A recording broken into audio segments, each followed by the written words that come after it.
This is newsVISION for Tuesday, October 17th. Former Russian President Mikhail Gorbachev will speak at Midland College's Chaparral Center at 7 tonight as part of UTPB's John Ben Shepherd Leadership Institute. At least 5,000 are expected and doors will open at 5:30. Gorbachev, winner of the 1990 Nobel Peace Prize, will talk on the end of the Cold War and the democratization of Russia. The event will be moderated by CNBC senior economic correspondent Steve Leisman. It is free. Seating is based on a first-come, first-served basis.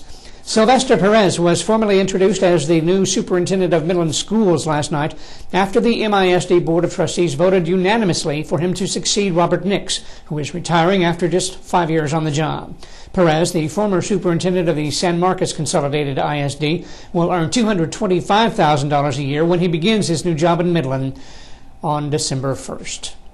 The Census Bureau says the number of Americans hit 300 million this morning, about 7:45, and the country's increasing population is bringing to light several issues. More in this report from the Associated Press. The U.S. Census Bureau says the number of Americans will hit 300 million Tuesday morning, a prediction that's calling attention to a host of issues facing this country's ever-increasing population. Sidewalks are more crowded, highways are becoming more like parking lots, and America's farmland is disappearing due to urban sprawl. It's not known whether the 300 millionth person will be a newborn or an immigrant, but if it's a child, Population Connections' Brian Dixon says these are the conditions under which he or she will likely be raised. I think they'll grow up in an area where schools remain crowded, where you still have the same fights over number of students per classroom, where their parents aren't able to spend enough time with them when they're kids because they're spending too much time in their cars commuting to their jobs, which are pretty far away. In some areas, the average amount of time spent in a car one way to work is already approaching an hour and a half. Lengthening commute times not only burden traffic flow patterns, but an unstable gas market means they can burden America's wallets too. Another issue is immigration. There are an estimated 11 to 12 million illegal immigrants now living in the U.S. Some believe their presence is causing a drain on medical care and social services that the country cannot sustain. Dixon thinks differently. Well, immigration is clearly a factor in our population growth, but it's not necessarily the largest factor, and it's certainly not the sole factor. And I think a lot of the debate that we've had on immigration recently has been, in many ways, harmful. It doesn't talk about the right things. In our view, immigration is a foreign policy question, not a domestic political issue.